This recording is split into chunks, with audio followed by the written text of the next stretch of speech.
Digital 410 Media proudly presents the What's the Scuttlebutt podcast with your hosts, Don Abernathy, Jeff Copsetta, and Dennis Blocker.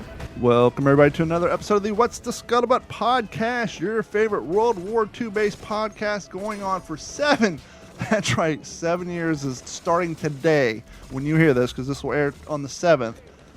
For those of you who have our gear, our shirts, our stickers, whatever, and you wondered what the WTSP 010718 serial number on that logo means, that's the air date of our very first episode, January 7th of 2018. And we are still here. Sadly, Jeff cannot be with us, but we have a very exciting night. I was really hoping Jeff could be here so we could have the full What's the Scuttlebutt ensemble together, have the full crew. But returning with us tonight, we have a special guest. But first, Dennis Blocker is here, and I don't know if we'll get the video out for this, probably will, but he's dressed in the nines in his perfect Popeye impression, minus the beard. You pull the Navy look off quite well, sir. Oh, thanks. It must be my grandfathers, both in World War II with Navy. That and your passion for the topic comes through. Yeah, for sure. And he's come back. He's returned home for a short period of time, here to promote his book and bring us up to date with all the things going on in his life, Mr. Henry Sledge. Henry, how you doing tonight, sir? I'm good. Good to see you guys. Good to see you. Sir. I almost feel like a poor man's version of Hollywood Square. It's back to have you back in the lower square, sir. Center square takes the run. I just imagine Paul Lynn sitting there. Real quick, I've talked about it before. I'll talk about it with you real quick. I don't know why, nostalgia. Maybe I enjoy watching TV programs that was aired the year I was born. I went through my WKRP in Cincinnati phase. Now on Roku TV, I've been watching Match Game 78, Match Game 76. Those are good. They hold up. They're great. You can see how much we've changed. Charles Nelson Riley. All I can say is Charles Nelson Riley. He's so funny. And I've put this out there a few times. If you haven't done so, it's from 2015. Go on YouTube and look up The Life of Riley. It's the one-man show of Charles Nelson Riley where he explains his entire life. And his early years, I'm like, is he bullshitting? Pause, Google. For example, he's talking about how they were poor, but him and his buddy handed out tickets for the local Barnum and Bailey Brothers Circus in Connecticut. And they went, and his buddy freaked out because the big top caught on fire. Pause, Googled it. Yeah, it's the historical fire in Connecticut that killed like 15 people, and young Charles Nelson Riley was in the stands. And like his life story about his become best friends with Burt Reynolds, being told early in his career he'll never be on TV because, they don't allow queers on television. It's a fantastic one-man show. It's called Life of Riley. If you guys love the Match Game, go check it out. You'll be happy you did. But, I just got to get that out there. For like 2 months straight, anytime I was cooking or doing anything that didn't really need my attention, I just turn on the Match Game, and I would get the answer right most of the time. Yeah, he was great. Betty White never aged, by the way, if we're talking about old celebrities. Go on the Buzzard channel on Roku or Freebie, and they have game shows from like the 1950s and 1960s.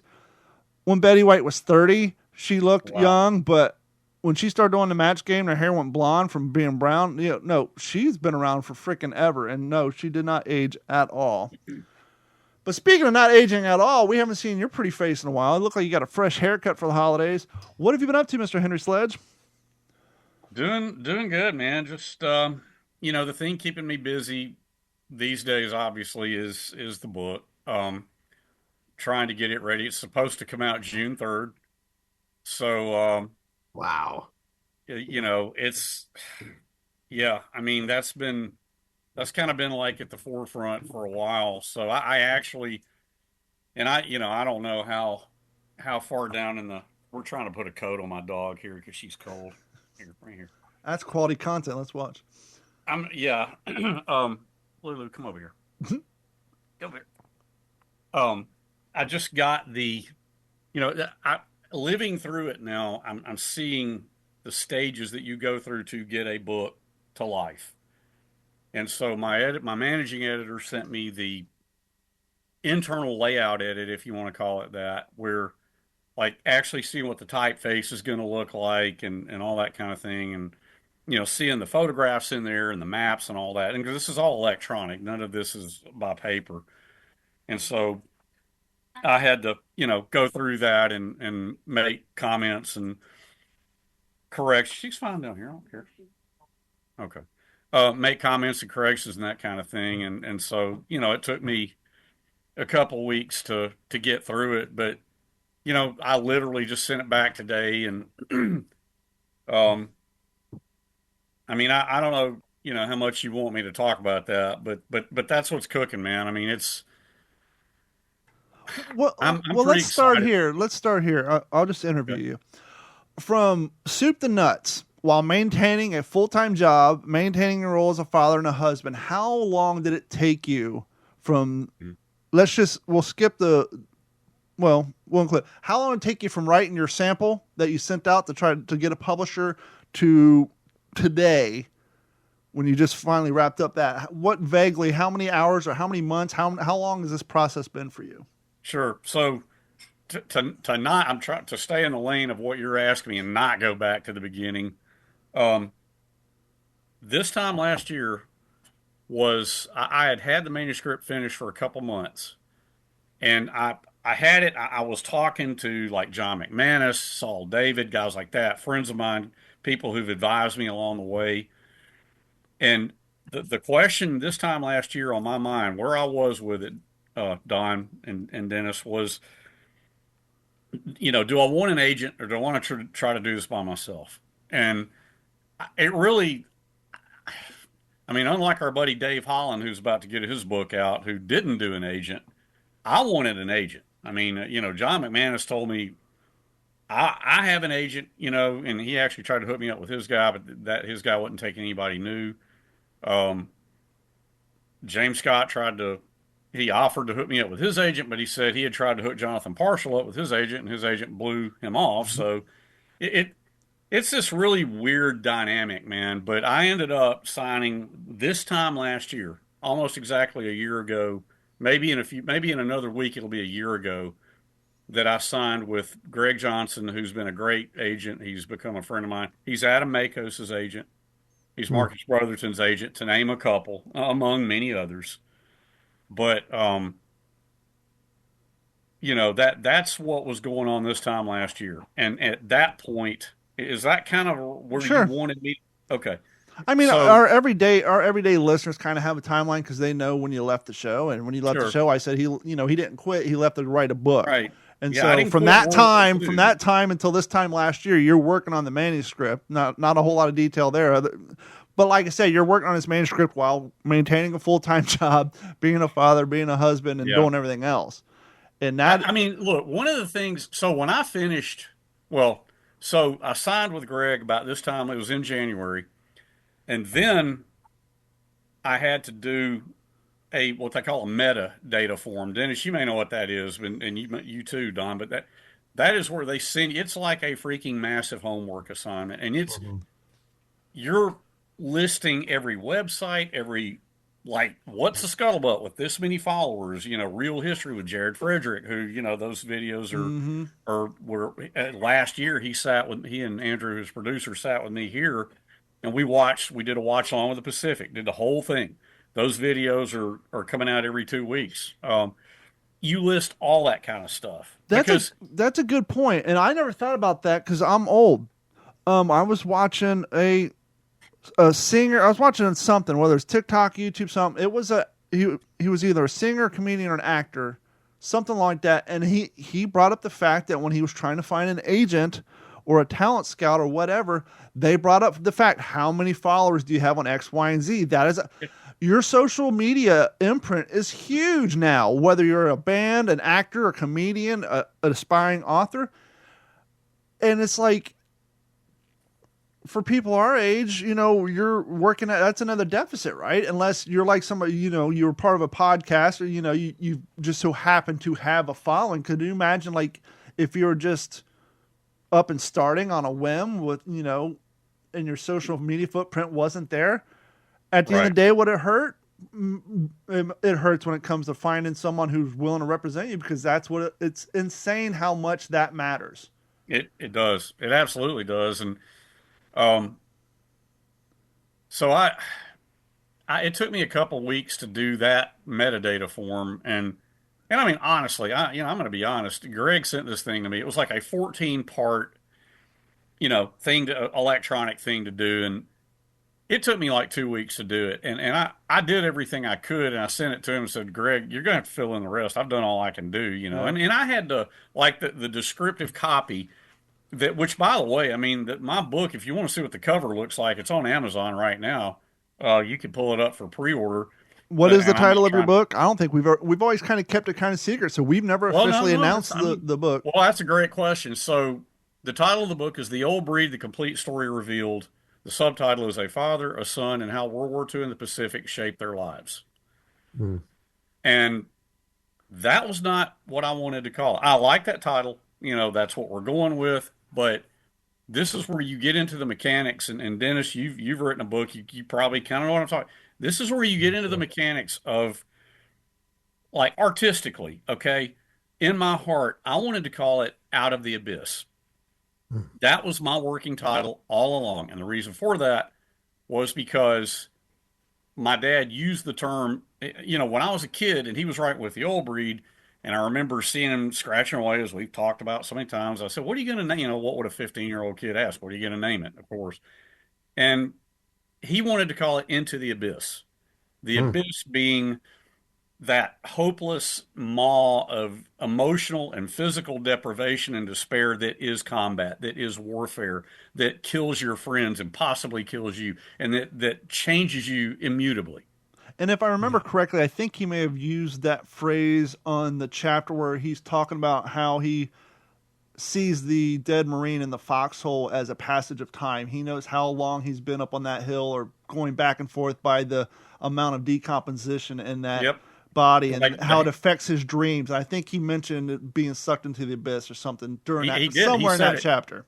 And also, he did. And he also said when they came back out off Peleliu to get on the Sea Runner to go back to Pavuvu, he said, I felt like this exhausted insect crawling up out of the abyss of Peleliu. And so, as you know, Don, better because Dennis, I just haven't talked to you as much. So much of what I do, so much of why I do what I do is I'm a voice. I want to be a voice for the fact that my dad, that Eugene Sledge, made it out of the abyss of war. Did he struggle? Did he have nightmares? Did they show that in Ken Burns' The War? Did they show it in the Pacific? Absolutely, they did. But I take it upon myself to be living proof that he had a great life. By his own grit and determination, he pulled himself out of the abyss. He met my mom. They had a wonderful marriage, had my brother and me, had a good career. He had a good life. He pulled himself out of the abyss. And I really wanted to call my book that. And Greg, he said, Henry, I like it. I get it. I understand why you want to call it that. But he said, I'm your agent. My job is to help you sell this thing. And he said, I'm going to come up with something that's going to, here we go, guys. It's going to check those algorithms. Mm. And he came back to me and he said, here's what I've got. Out of the abyss, or he said, the old breed, the complete story revealed, and then a father, son, and how World War II, the Pacific shaped their lives. He said, I think that checks the boxes. And so that's where we are with that. But I don't, Don, can you pull up anything on Amazon, display it on the screen, or is that Yeah, I can. because I just, man, I really hate to just suck up all the attention here, but I want you guys to see the cover. No, we want to know. We want to, yeah. This is awesome. The cover is when here a couple months ago when my editor, when they were going through their process, after I'd signed with them and they had the manuscript and all that, and there's a story there, but we don't have to get into it unless y'all want to. But she said, We got as much time as you have, so if you want to tell the story, please do. Well, we can talk about whatever you want. But she said, what do you envision the cover looking like? And I said, I want it to be a throwback to the first edition cover of With the Old Breed. I want the same color. the same color scheme, that deep sepia tone. There it is. Oh, okay. And I'm gonna hang on one second. So Yeah, go ahead. Yeah, that's the. What's interesting, Dennis, while Henry's getting what he's retrieving, I've seen that photo, but I've always seen the cleaned up where someone has decided to turn it into a black and white photo. I don't think I've really ever seen the sepia tone version of it. So here, yeah, what you've seen, Don, and by the way, this photo, here's the actual photo. Hold on, for video's sake, let me stop sharing this, and that way we can get your photo full screen. Okay. Yep. So there's the actual photo. I know you got some glare. That's the actual, and my dad's handwriting's on the back telling who each guy is. Does your father remember who shot that photo? Was it a friend or was it just some random? It was a friend. It was another Marine, because this is up on probably on the Matobu Peninsula on Okinawa after the battle was over. Okay. I knew that photo was not using with the old breed, but that's my dad in the center with his helmet tilted. But I wanted the same typeset font, the same coloration, different photo. I'm not aping anything. I'm not copying with the old breed, but I wanted an homage to the first edition. Is he wearing a helmet or is he wearing his HPT cap? I think he's wearing his HPT cap. Is he not? My dad's the one with the tilted helmet. Standing up in the middle. No, he's he's down on the knee with the flag. Never mind. Yeah, he's kneeling down. He's got his pipe and his helmet tilted over. Yep, I see it. So, and you see Tom Hanks blurbed it. I asked him to blurb it. He did. That's awesome. So, and God, don't even get me going. So you notice with the old breed, you have the 1st Marine Division patch. You have the EGA. Don't know if you guys knew this. Can I guess? I have not talked to you about this, but I know. You're going to get it. I bought my first HPT uniform 11 years ago.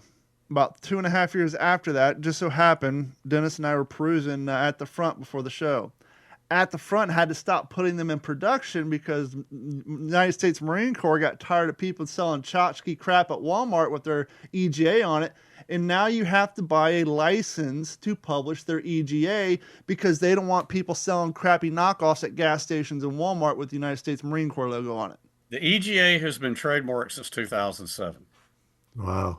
So when I found that out, I was like, okay, pull the EGA. And I looked into it, and there's a story here. All right, pull the EGA. We're not going to do it.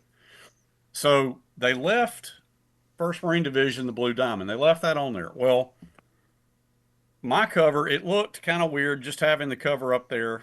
Off balance. On one side, it didn't look symmetrical. So they ended up pulling that off. All right. So I'm like, okay, fine, whatever. I mean, you can't always get everything you want. So here, not too long ago, I have become friends with a guy named Rob Barrow, who General Barrow was the commandant of the Marine Corps in the first Gulf War. Rob is his son. Rob's a retired Marine colonel. Talking to Rob, and I've gotten some amazing endorsements for this book, guys. I mean, I got to say, I just happen to mention, I mean, I've got, Saul David, John McManus, James Holland, Tom Hanks, Jared, our buddy Jared. I've got some beautiful endorsements for this thing. Dan Carlin. Just some over-the-top endorsements for us. But I told Rob Barrow, I said, Rob, I really want some buy-in from the Corps, right? Like I want a Marine general, somebody really high level to weigh in on this and give me a blurb if they will. He said, I'll get right back to you.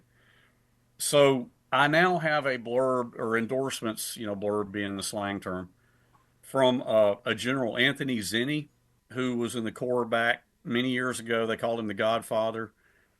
He gave me an incredible endorsement. And then General Charlie Wilhelm, who was 1st Marine Division commander many years ago. He gave me an incredible endorsement. The other thing that Rob is helping me do, he has written a letter to the Judge Advocate General and Head Counsel of the Marine Corps to see if I can use the 1st Marine Division patches. Division patches are not trademarked. Division patches, unit patches, insignia, that's not trademarked. But my publisher just didn't, they wanted to err on the side of caution, and I didn't Sure. want to fight.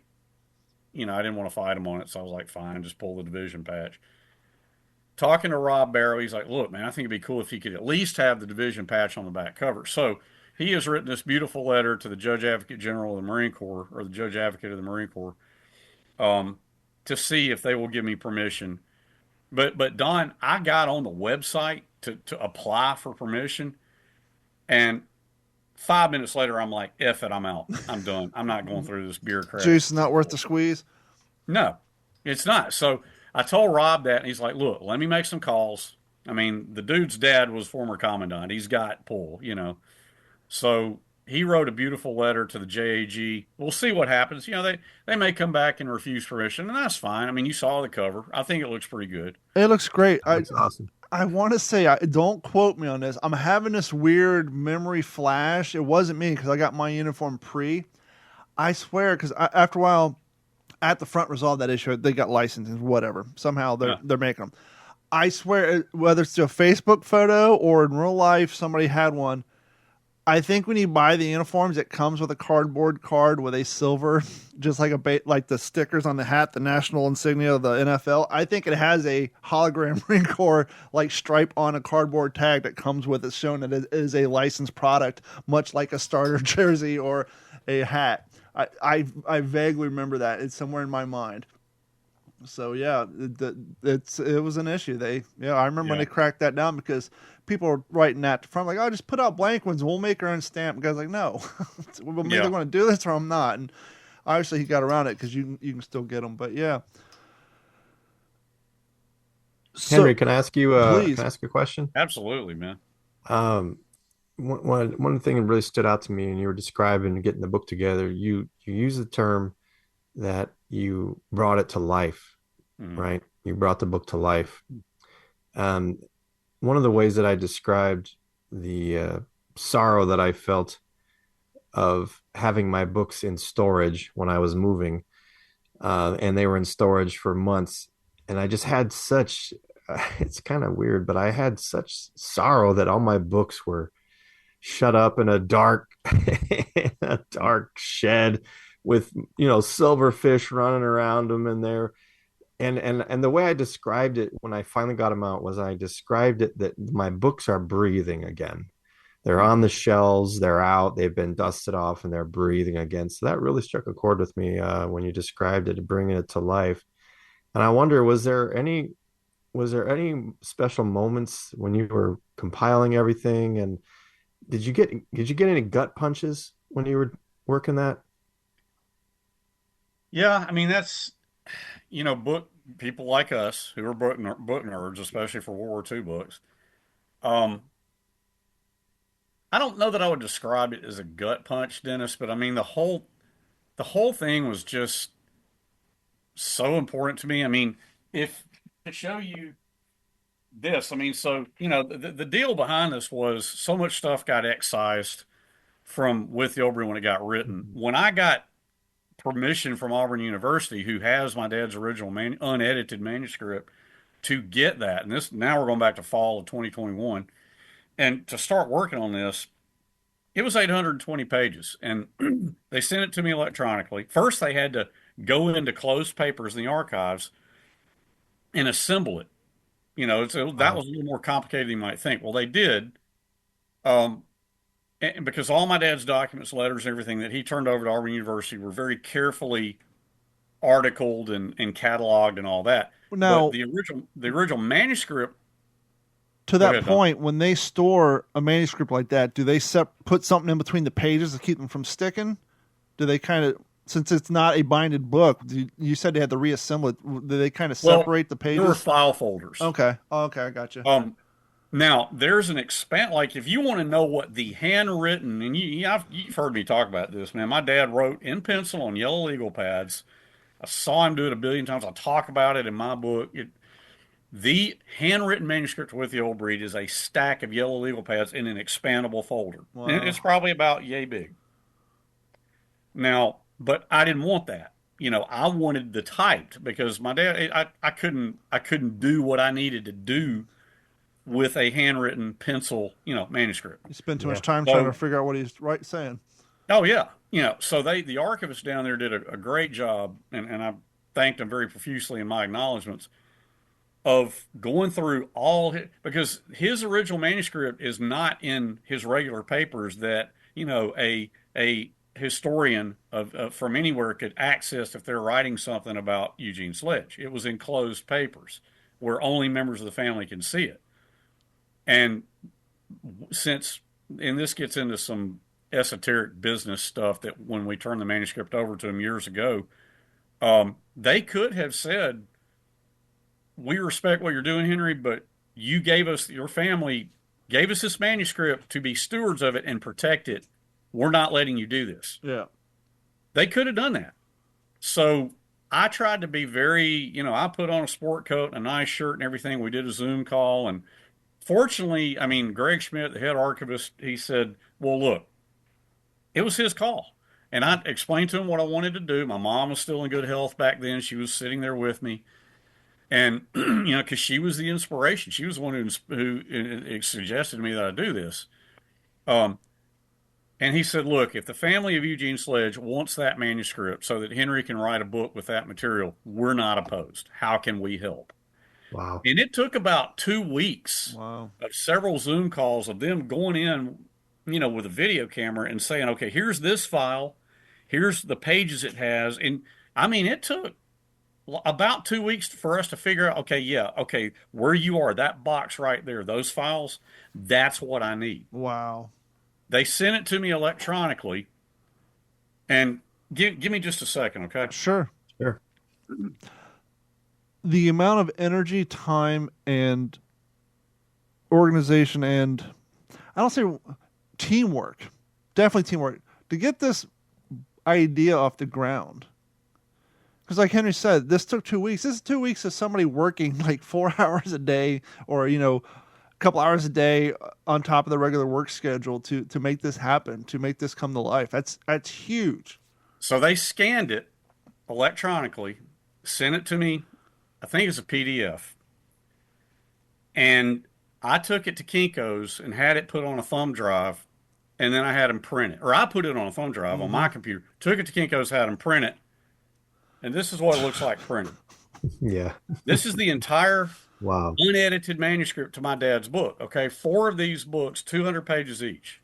Wow. And what was the published book with the old breed? It was 357 pages? And well, the trade paperback edition published out at 312. Okay. So then I went through, and I don't know if you can see this, but basically, you Yep. probably, can you tell that I've highlighted Yeah, stuff? we can see your Yes, sir. red pencil Okay. marks. So I went through every one of I wore out 5 highlighters. I had with the old breed in one hand, highlighters in the other, and all this. And I spent months, literally every sentence that did not get published, I highlighted. So that, and then when that took months. When I've written down the dates on how long it took, and when I finished that, then I went back and reread it and said, okay, well, and believe it or not, there's a lot of stuff that I didn't bring over into my book. Really? I picked what I thought was the best stuff. But here's the thing, let's jump ahead. When I finished transcribing all of what got edited out into my book and as writing my narrative to string it all together, Yeah. right? Because I didn't want to just reproduce with the old breed. I wanted it to be my work. And when I did all that, Don, You had another 700 pages. it was 164,500 words. That's a Right? hell of a read. What is that, War and Peace? My agent Greg's like, Henry, look, man, I get what you want to do. That is a big ass book. He said, that's going to be 700 pages. He said, well, he says, I'm here to serve this project, be your agent. But he said, I'm telling you, you want this book to sell, right? And I was like, yeah, absolutely. He said, we got to get it down to about 110,000 words. And so I said, okay. And that's And such a so- hard decision because now you got to cut words that's already been cut before. Because like you said, Yep. if you cut out your stuff and leave his, then you're just basically reprinting his work. And so now you got to decide what of your new content gets cut plus what his gets cut a second time. Yeah, I and got then cut from what the you're Little League cutting team for the second is, season in a row. Yeah. is what you're cutting connected to something else that now you got to refigure. Okay, well, I got to connect to this differently now because this whole part is gone Yeah, your now. continuity screwed It, up. believe it or not, guys, I mean, I guess I just had such an impetus driving me to do this well, long story short, so I sat down when Greg when he got the deal with Post Hill Press, my publisher, and we signed with him. He said, "Okay, Henry, 110,000 words is what you need to shoot for." And so I said, "Okay." And then so through last summer, guys, what I was doing was going back through and just it's like my buddy John Kiratola at the World War II Museum. He says, "Oh, it's like killing 50,000 of your own children." Yeah. You're Yeah. picking out exactly what you just said, Dennis. You're pick stuff that I wrote. Like, okay, I got to cut that, and so I did, and I got it. I got it. The internal layout, I think, is right at 116,000 words. So And it's going to publish out at about 322 pages, and which is, I Nice. think, that's Nice. going to be a good length. and Yeah. thank God for Microsoft word count. Oh yeah, That I beats mean, taking a pencil going 1, 2. Yeah, for sure. I'm sure, like your mom and dad had to do back in the day. 1, guess Yeah. estimate how many letters do we fit on a page? Let's guesstimate, and then we'll count the pages. I hey, can. I've got a file folder in the back room there of think now this is in 1979 when my dad started working with I was I 1 think it years was old. Bob Smith who was his editor. What they did back then, guys, they took the typewritten stuff like this, all right, and actually, you know how the censors did in World War II with the little razor blades? Yeah. Mhm. That's exactly like I've got this thing, and it was only about 50 pages worth, but I've got it back there where he had gone through and cut out, literally cut with a razor, little sentences. It looks like the Jesus. defective work from a player piano. My Yeah. goodness. And That's so and at first, like I saw that, and this is before my guys at Auburn found the manuscript that they found, because I'm thinking, man, what if that's all they can find? Oh I'm yeah. never going to be able to do this. Holy cow. Fortunately, that wasn't the case. Man. But it wasn't that hard. I mean, so they sent what they sent me. I went through a highlight. I told you what and then I went back through and put orange brackets around what I thought I wanted to use, and um, so yeah, man. I mean that's kind of how it came to life. If that is Tease making the audience sense. a little bit. Is there maybe a particular campaign that was covered briefly in the original context that maybe we see a little more detail in Yeah. on your book? So I felt like, I mean, that's a great question. So, well, here I'll tell you this: the landing at Peleliu. Okay.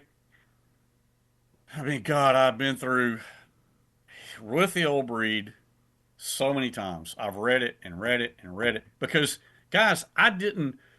I mean, I swear, I don't think anybody, and there'll probably be somebody, who just makes some random comment when they review it on Amazon that says I did it, but I don't think anybody can say that. Well, all he did was just crib his dad's book and throw a little introduction. I wanted to be so sure that like here's with the old breed, and you take my stuff. I wanted it to be this Yeah, progression, right? that's awesome.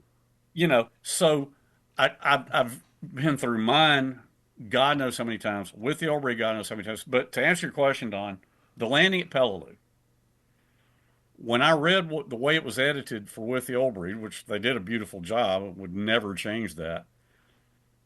Like for the what I was able to use to craft for my narrative of describing the landing at Peleliu plus his unpublished stuff, the thing that struck me was the Amtrak ride going in.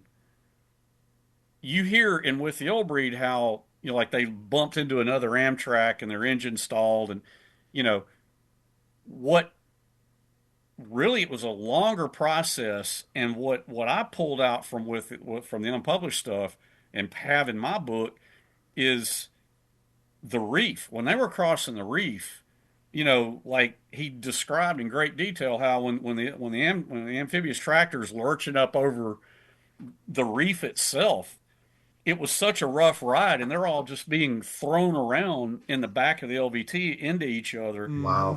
And then, it floats free in deeper water, but it did that like two more times, alternately getting up on rock, on coral, getting into a little bit deeper water and floating, and the engine's roaring the whole time. Jet mortar shells are starting to get the Vomit all range. over the floor, people sliding. Yeah. So, but that process took longer. That was one thing that struck me. Mm. Um, and there's more, but I don't want to give the store Sure. away. But that I thought that was pretty interesting. And then the other thing, I mean, there was some good Peleliu stuff, but man, Okinawa just was like this horrific nightmare that never ended. I mean, Mm. a lot of greats, and I ended up having to cut some of that to keep mine, you know, uh, within a readable length. Because I mean, I swear, I don't want this thing to be so long that people are just like, "Oh my God, I cannot finish Yeah, this." you could always wait 3 years, 4 years, do the special edition, uncut, full flank. You want to read this version, Oh, the box set well, version. but yeah, Okinawa, there was some pretty incredible stuff too. So, well, look, I mean, I don't want to. I don't ever try to oversell anything, guys. I mean, it was pretty cool stuff to me. I mean, I can tell you, I mean, I could pull up some of what these endorsements are, what some of these people. There's no need. Anybody I know who's owned the book, the series aside, the series doesn't exist. Just anybody I know. Look, I had a client 4 years ago. He watched this miniseries. He was in his 70s or late 60s. He went out and got your father's book. He got Lecky's book. And your father's book he read 2 or 3 times. I don't know anybody, or maybe only know one person who owns With the Old Breed and only read it once and put it on their shelf and moved on. That's so true. I've read it so many times. You're talking to a guy with a learning disability. I've read it like 5 times, so it's a true statement. Put that on the cover. I'm certified by the state of Ohio of having a learning disability, and I read the original context Uh, 5 times. But seriously, and so anybody who has that book, and particularly anybody who has the book and then loves the miniseries, not to Yeah. overdo it, but it's almost like it would be like the equivalent of a Star Wars fan before Disney bought out Star Wars, not wanting to read another Star Wars book, right? So people have been dying for some new context and content, based on those stories, and it's going to be great. Let me ask you this: sure. obviously, you're taking your father's I'm listening. Keep unpublished talking. content, you're adding some narrative to it. Clearly you're not cutting and pasting this content from that PDF and putting it in your Word file. You're typing out each word. Oh, look at that vest. That's adorable. When you're transcribing your father's words and you literally have to do it word for word in order for it to be his unpublished work, did you find yourself kind of trying not to, maybe instinctively, maybe trying to modernize the words and realize, oh, that's not how he wrote it. I got to go back Yeah. and put it in exactly. Well, so here's the thing. That's a great question. And this was where I was kind of fortunate in my, having to whittle things down to a shorter word count. My dad was really a pretty verbose writer, and so I, and I don't feel any negative feelings in the way I had to handle this at all because just obviously being as close to this as I am, having read With the Old Breed so many times, having seen literally, I mean, it's really weird when I read With the Old Breed. I'm reading that, but I'm also in the back of my mind. I'm going, but wait a minute. He's talking about being in San Diego, but and I'm about to give away a little something here. I'm thinking in my mind about the part where they all went out to see the chorus girls one night. One of the hot chorus girls said, "Hey, Maureen, you're cute. I want to dance with you." It was the first time he'd ever worn his dress blues. Hmm. And I'm hearing that, and so to me, it's this contiguous thing. But to kind of try to speak to your question, Don, um, I mean, look, there were a lot of his sentences that I edited, okay? But Strictly for I know economy my of dad's words. writing. Huh? Strictly for economy of words. Economy of word. Yeah. I mean, yeah, I didn't change the heart of what he said, but I might have shortened it for the sake of. And look, man, I mean, I know my dad's writing style better than anybody on this planet, and so I don't feel like anything's being bastardized at all. To use that, if I may be so bold as to say that, you know. Absolutely. I was going to throw in a "This So isn't a Battle of the Bulge" episode joke, but this is like one of the books I'm looking forward to the most this year. I just can't wait. Well, Like a kid at Christmas. I'm just like, oh my gosh. and so Can't as we wait. mentioned earlier, it is for sale, pre-sale. Head over to Amazon, pre-sale.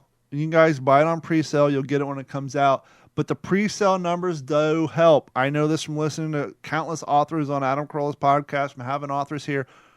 Pre-sale numbers do help. So if you guys are looking to buy this book or plan on buying in June, go to the WTSPWorldWar2.com. Find this episode. It's be on the homepage. Go there. We'll have a link to Amazon. Get this thing ordered on pre-order. It goes a long way. And who knows? Hopefully, and probably so, maybe this thing will hit some high numbers. And if it hits super high numbers that look great for Henry's publisher before the damn thing even comes out, it'll all be better for Henry too. So, this, feel free to head over to Amazon and pre-order it. well, Because you're going to buy it anyhow, so why not just let's get this pre-order numbers up. I appreciate that, but I mean, look, I would when I spoke at the World War II conference back in November 22, and this was much earlier in this process. Dr. Conrad Crane was doing a presentation, and we all the speakers went out to dinner, and he and I were sitting next to each other, and he was asked about this. He was really excited about it, and he's a strategic air power guy. I have not read one of his books, so I've gotten to know him. Really cool guy. Been with the World War II Museum, speaks there quite a bit. And he said, "Look, man, do what you're doing here, but your next project needs to be take this and publish it in its entirety." Yeah. And so that could be an interesting thing to think about, but I mean, not while I've got a day job, man. I mean, it's we've got kids, we've got jobs. Y'all know how it is. I mean, that was a question I had too. Now that you, as a father, working full time, writing a book in the after hours, and I think we may have mentioned this, you and I mentioned this on a private phone call in the past.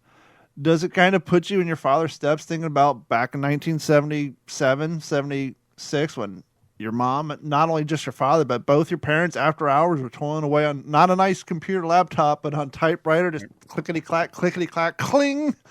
oh yeah. I talk about all of that because so much of that, and it's why, I mean, man, that's why I wanted to hew to that I wanted to pay homage to that first edition cover. Yeah. Because that is, I mean, guys, what you just said, Don, I mean, trust me, that is all over my manuscript because those are the memories. I mean, we've talked about the book by George McMillan, The Old Breed, about the 1st Marine Division, Yep. that had Sid Phillips' notes in it and had my dad's notes in it.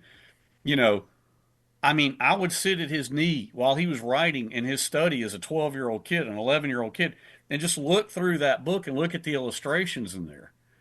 And, Dennis, I was thinking of this when you said what you said, man. I still remember the way that book smelled. Because that just was visceral to me, man. I mean, that book and talking about these guys on this horrible island called Pavuvu getting ready for Peleliu who had just come from Cape Gloucester. I mean, that was imprinted in my childhood. Wow. And I talk about all of that. I mean, oh man. Because I mean, that was where it all started. Man, that's amazing. I'm so stoked.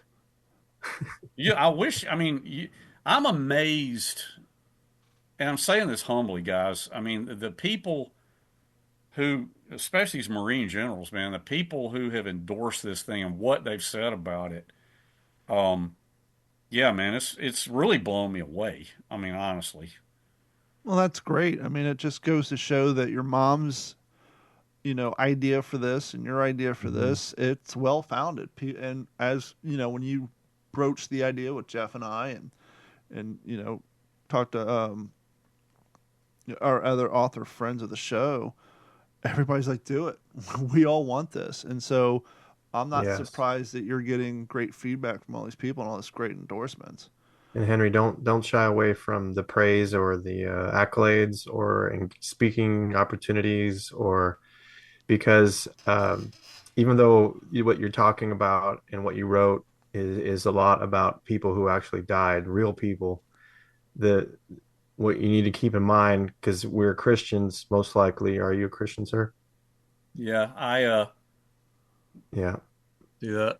Yes, sir. I'm So not a jewelry guy, so the thing about Christians is that we're very self-defacing and are self-effacing, and and we don't want to toot our own horns and talk about what we've done, and that works against our goal. And was told to me by an experienced author who was seeing my own self sabotaging my efforts to get the work done. Because the truth of the matter is, sir, you put in hours and hours and hours and hours and hours of time. And being a dad and full-time job, that meant you were up burning candlelight and getting up early and staying up late. And so you did the work. And now what it was explained to me to help me over that was that you're the voice. You're the voice of these folks who have no opportunity, and it's been passed to you. And so I'm super proud of everything you did, all the hard work, all the toil, all of the heartbreak of hearing you got to cut this amount of words. I was there too. And I know it's a gut punch when you hear that kind of stuff, because you really fall in love with the way that you crafted, even even spending 5 minutes of time on the placement of a comma, because it changes the flow of a sentence.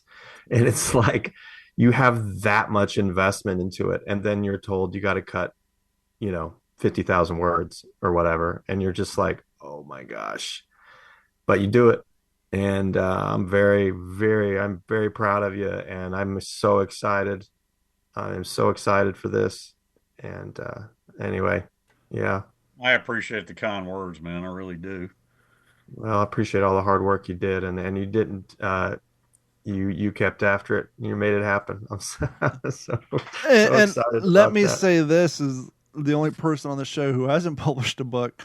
Um, to do what the two of you have done and multiple books for Dennis and still in the works, how many times in our lives have we met somebody who either A, trying to start a band, get a music career, wanting to write a book, wanting to write a screenplay? Not that they didn't get it published, but just the fact that most of them never get the words on paper, let alone get the movie produced. But just the fact that you put in the time, energy, and effort, the both of you, to take your idea, to brainstorm it, start it, and go through whatever your process is. Forget even publishing the thing, but just the fact that you both have a piece of work that you came up with an idea, whether it was on the toilet in a car ride or late one night watching TV.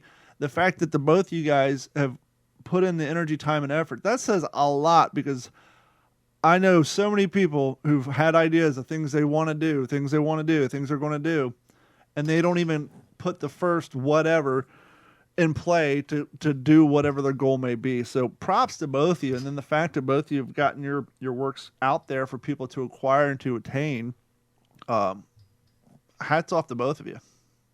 Because it's not Thank you. easy, especially when Thank it you. comes to writing. I'll say something and then let Dennis speak, because I certainly don't want to do all the talking here. I mean, to your point, Don, I mean, this was always going to happen once my mom inspired me to do it, and I dedicate it to her, Yeah. But one of the last things she said to me before she died was, Henry, finish that book. Mm. God, I was able to get that out without cracking up. Thank you. But yeah, I mean, that was literally one of the last things she said to me. That's beautiful. Wow, man. Which, I mean, I was going to do it anyway, but I mean, um, Now you have a directive.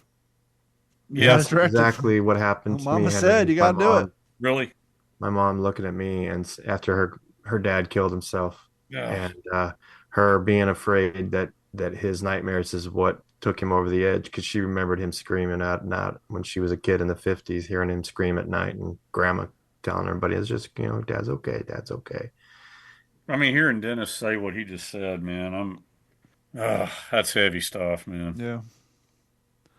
Well, it was a very hard day when that news dropped, and Grandpa was a hero of mine, and I saw his Navy picture on the mantle, and as a kid growing up, and so I'd be playing with my soldiers on the concrete outside, and Grandpa would come back with his Ford truck from working all day, and I could hear that Ford engine just chugging its way up the alley there, and I'd get out of the way, and he'd laugh as he came by, and he'd ask who's winning, and he was just this larger than life guy. And then I passed him up, I was 6'1" and Grandpa was 5'6", and I still looked up to him. And I think about him with his nightmares and all that, and how he was able to come back home and be so productive, and a dad, and raise 6 kids, and he never beat them, and he never took it out on them, and they were married, for him and my grandma married forever. And but when she died, he lost that His anchor. that Yeah. anchor. There you go, that anchor. Yeah. And then that removed that buffer, and he took care of that. He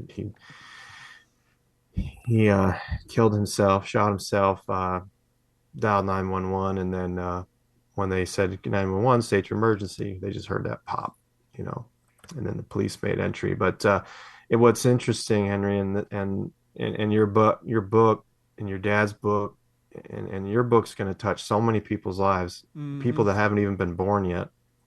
And what's wild is that journey my mom started me on.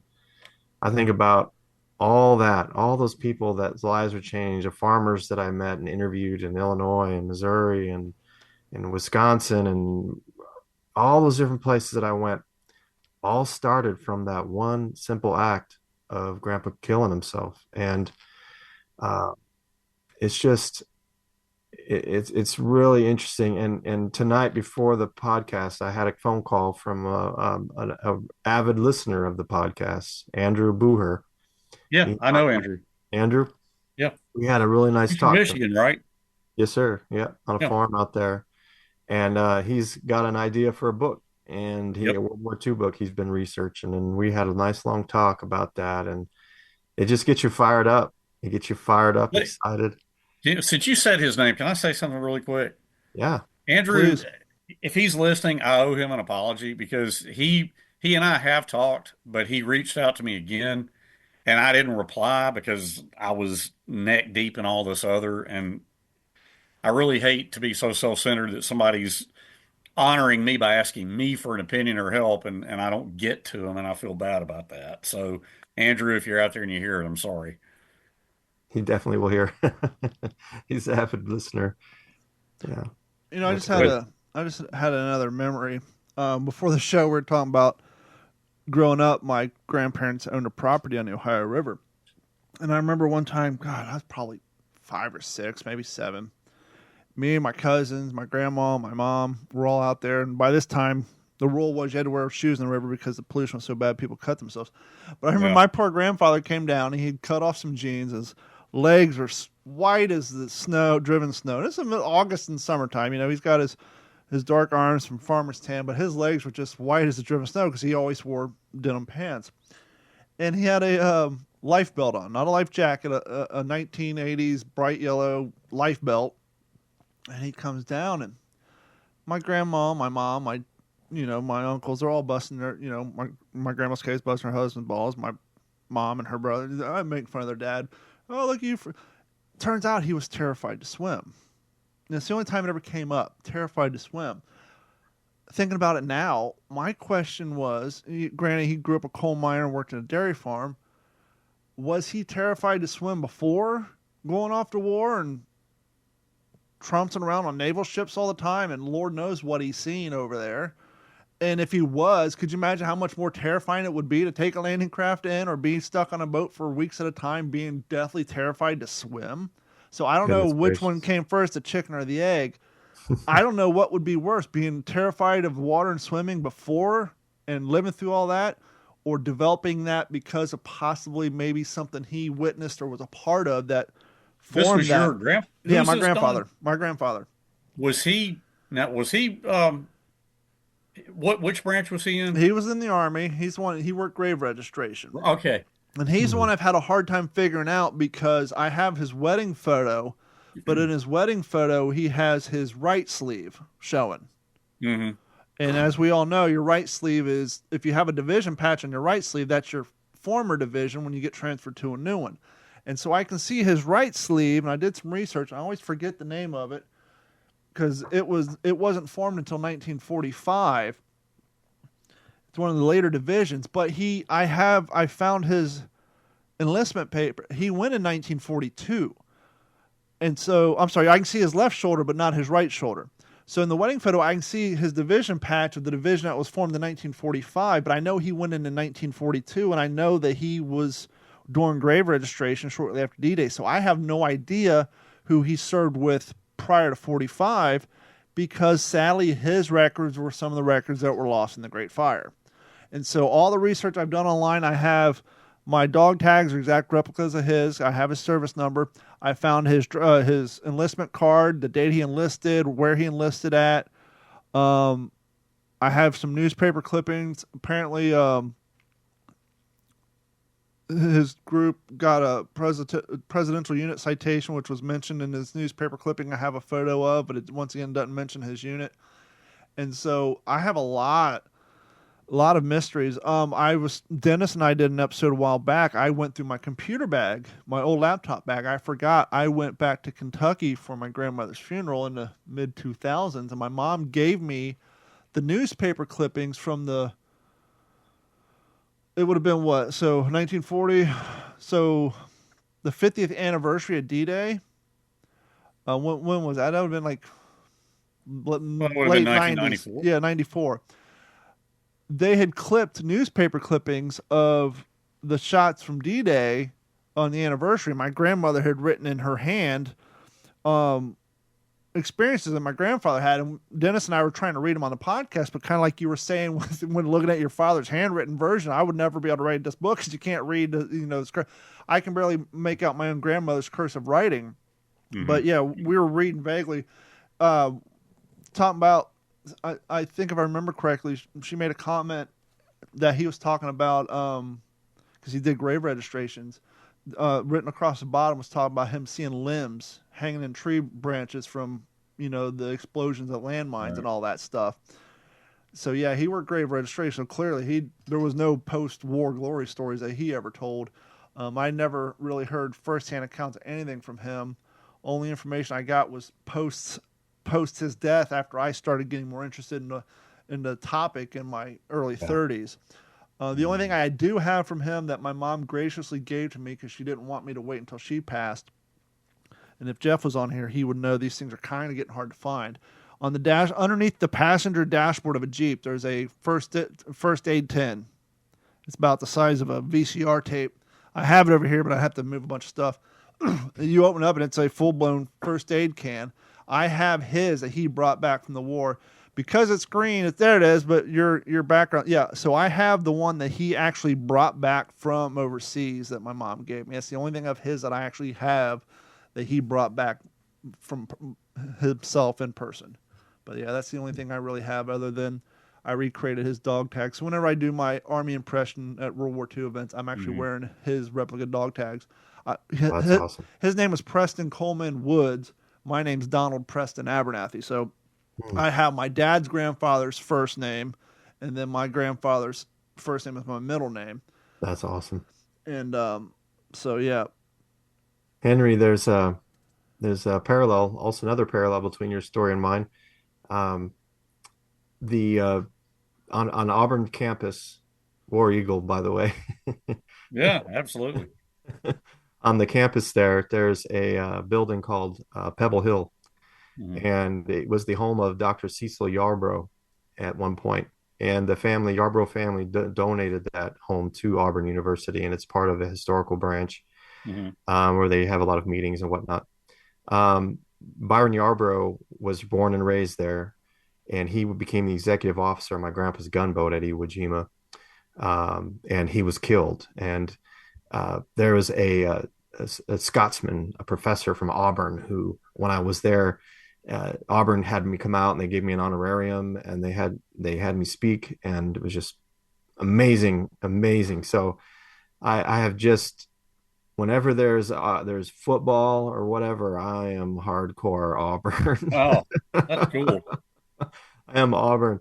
But what really moved me was that Scotsman. He was tall, like 6'5", and he very gregarious, and he came up to me and he was just weeping after I was done. And he says, "Can I hug you?" And I was like, "Sure," And so we hugged, and he says, "Dennis, every morning for the past 2 years, I've been jogging in the mornings, and I go by this cemetery, and there's this beautiful headstone, and it says Byron Yarbrough, to our son lost at sea." And he says, and I always looked at that, and I thought, and I would always say a little prayer for them, that family, wondering about his story. And here we go. He sees in the school paper that I was going to be talking about the Heart of Hell and the LCI 449. And it was just a really amazing opportunity. And they refurbished the home, and they cut one of the original timbers into 4x4 squares, and they gave me a square. Nice. And they had it wrapped and ribbon, and with a picture of the house and whatnot. It was just amazing experience. But once again, all from my mom giving me that directive that your mother gave you. Yeah. To get after it. Well, I mean, look, guys, these our veterans, our grandfathers and fathers and uncles, they're gone. I mean, Don, since I've last talked to you, I've talked at a bunch of World War II things, and some of these things, like I was at the Eisenhower National Historic Site back in September, and um, there were a couple of World War II veterans there, and you know, if you can even have one there, man, they're in a wheelchair. Yep. They've got somebody pushing them around. They if they can even talk, Yeah. and so that's just the inexorable passage of time. And now it's on guys like us. That's right. Yes, our buddy Don, our buddy Jared Frederick. I mean, um, one of the things he said to me is like, Henry, and he would say the same thing to you, Dennis, and to you, Don. I mean, the torch has been passed to you now. Mm. I mean, because we're it now, and every time somebody asks me to come speak at something, I'm honored by it. Obviously, it's kind of what I do, why I do this, but at the same time, I'm like, man, I wish you could have had my dad, Yeah. Mm-hmm. Yes, sir.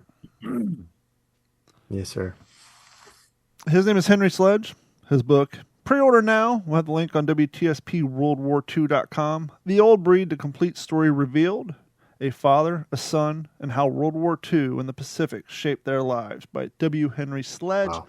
And as we mentioned before, you can also head over to Amazon.com and order Bonsai Cliff's Desperation's Edge by Dennis Blocker II. Buy both of these books, add them to your library. You'll be happy you did.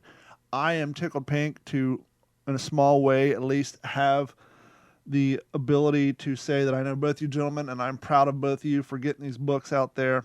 Dennis, I know you have decided to turn your Bonsai Cliff as actually a episode and a series of books to come, because as we've talked about in previous episodes, you were smart enough and had the access to record so many of the vets on those LCIs and LSTs that your grandfather served with back in the early 2000s. And so you got plenty of material coming down the pipeline. So you guys be sure to check back when Dennis gets the next one out there.